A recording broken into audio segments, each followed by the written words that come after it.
Saya juga terang-terangan mengatakan menjamin keamanannya Israel realistis, kita dianggap seimbang. Saya juga terang-terangan mengatakan perdamaian hanya bisa datang kalau semua orang mengakui, menghormati dan menjamin keamanannya Israel. Israel pun harus dijamin keamanannya, baru kita bisa dapat perdamaian. Presiden Prabowo Subianto siap terbang ke Teheran untuk menjadi juru damai antara Iran dan Amerika Serikat. Saya menggunakan panggung itu untuk menyampaikan sikap kita, sikap Indonesia, terutama mendorong penyelesaian konflik. Presiden Prabowo ingin mendamaikan. Yang mau didamaikan apa? Perspektif mainan oleh Trump atau perspektif permusuhan antara Iran dan Israel? Gak mungkin Indonesia mampu mendamaikan Iran dan Israel. Gak mungkin Indonesia mampu mengubah cara berpikir Trump bahwa politik adalah mainan. Hal yang sama absurdnya dilakukan oleh Jokowi, mau damaikan Rusia dan Ukraina. Jadi bahan ketawaan. Pak Prabowo kesana mau ngapain?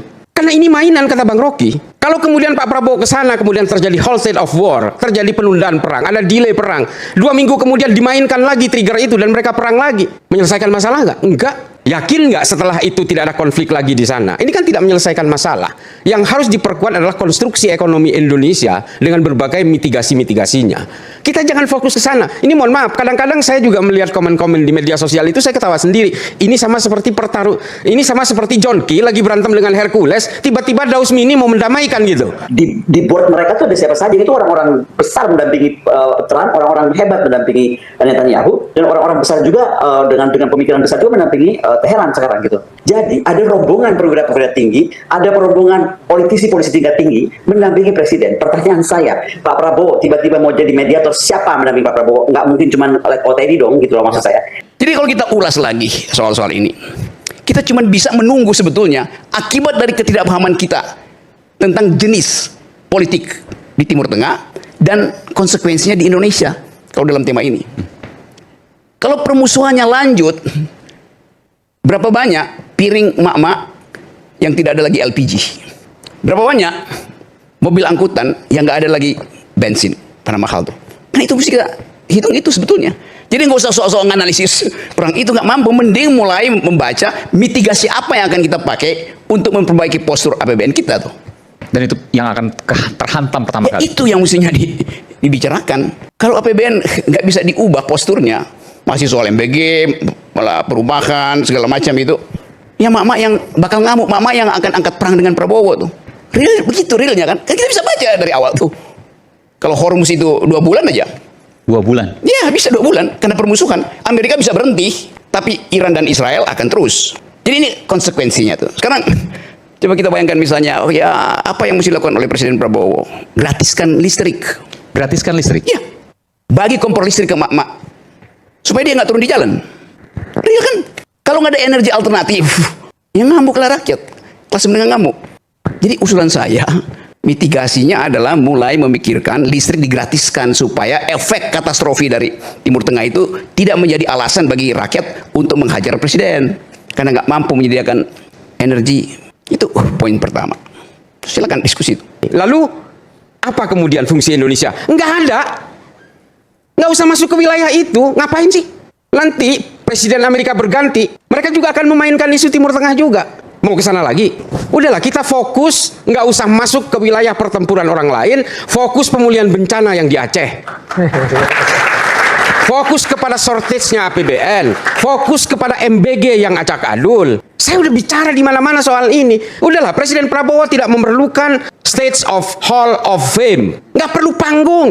Nggak usah, jadilah panggung buat rakyat Indonesia. Bung Islah, tapi tadi soal Selat Hormuz yang bisa menyebabkan emak-emak marah, piring menjadi kencang, itu kan punya kebutuhan untuk dalam... Ya ini kan persoalan mitigasi. Memang kebutuhannya itu kalau Presiden Prabowo ke sana seolah-olah akan menyelesaikan persoalan. Saya geli gitu baca begituan itu, tapi that's the fact gitu. Artinya apa? Kalau kemudian kita paham situasi di Timur Tengah itu, tolong dicatat, Iran itu bukan Arab, dan Iran itu adalah negara dengan peradaban terkuat di Timur Tengah. Peradaban terkuat? Iya. Tertua. Mulai dari Alexander the Great, dia nggak pernah dijajah loh. Nggak pernah dijajah sama sekali. Dan kalau kita mempelajari sejarah Islam, ilmuwan-ilmuwan Islam itu hampir semuanya dari Persia. Al-Khawarizmi, Al-Biruni, Al-Zahrawi, bukan Bahrawi, bukan. Ibnu Sina, itu semua dari sana. Imam Al-Ghazali, Ini pemikir-pemikir hebat polimath pada masanya. Dan dia tidak pernah dijajah. Umat Islam aja mau menundukkan berkali-kali ke daratan Persia itu susahnya minta ampun, karena dia didukung oleh geografi yang menjadi barrier dari setiap agresor ke sana. Dan dia, Iran, diembargo dari sejak revolusi tahun 79. Apa yang terjadi? Dia menjadikan embargo itu sebagai zona nyaman yang tidak bisa diakses dan tidak bisa disentuh oleh dunia luar, sehingga dia bisa berkreasi, berinovasi dalam berbagai teknologi. Itu kalau kalian mau tahu nih, adik-adik sekalian dan juga publik semua, itu drone kamikaze segala macam yang dipakai di perangnya antara Rusia dan Ukraina hari ini yang beredar di Cina dan sebagainya, itu buatan Iran yang karena dia diembargo kemudian di label made in Turki, di label made in Uzbekistan dan seterusnya.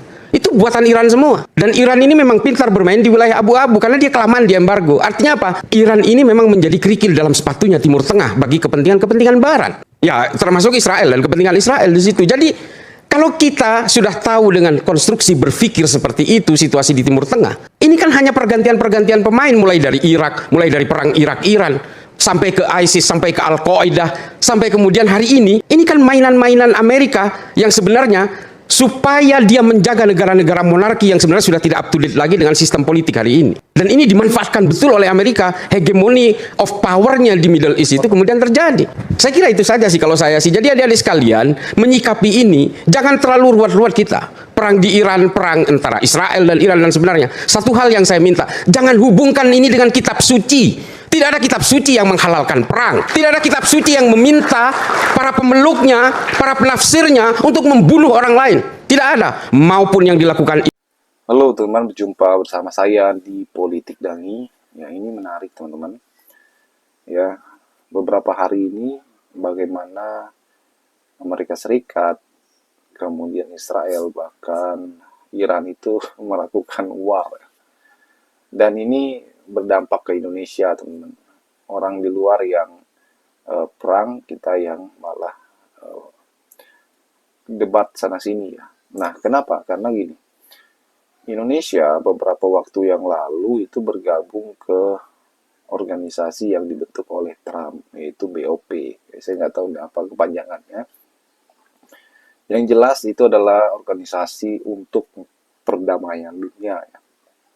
Ya, karena ini adalah inisiatifnya Donald Trump, teman-teman. Nah, kemudian tujuan utamanya sih bagaimana ya, Palestina, ya, Indonesia agar Palestina merdeka lah ya. Dan kemudian alih-alih ingin menjadi organisasi perdamaian, ya, Donald Trump dianggap itu malah melakukan perang, teman-teman, ya, bersama dengan Israel dan Iran. Saat ini mereka bertiga sedang gempur, dan Indonesia itu didesak untuk keluar daripada organisasi tersebut ya. Dan para pakar kemudian marah, teman-teman, ya, mereka Rocky Gerung dan lain-lainnya mengkritik ya, Prabowo ya, agar Prabowo keluar dari organisasi tersebut. Dan ada salah satu pernyataan dari Prabowo yang itu kemudian viral ya, yaitu supaya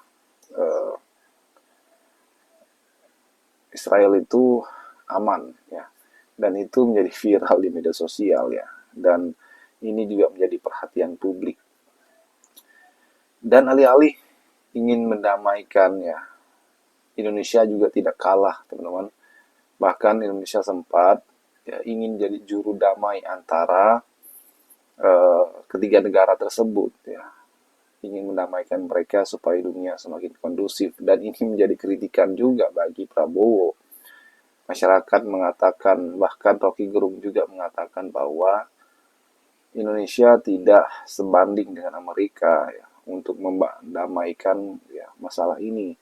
Ini tidak sesimpel yang dipikirkan ya. Ini tidak sesimpel yang dipikirkan. Ini masalahnya sangat serius ya. Dan itulah kenapa Prabowo kemudian dikritik, karena dianggap mencampuri urusan negara lain. Sedangkan masalah di Indonesia sangat banyak ya. Contohnya bagaimana KKB yang ada di OPM yang ada di Papua ya kan, yang belum selesai sampai detik ini, teman-teman. Bagaimana menurut kalian?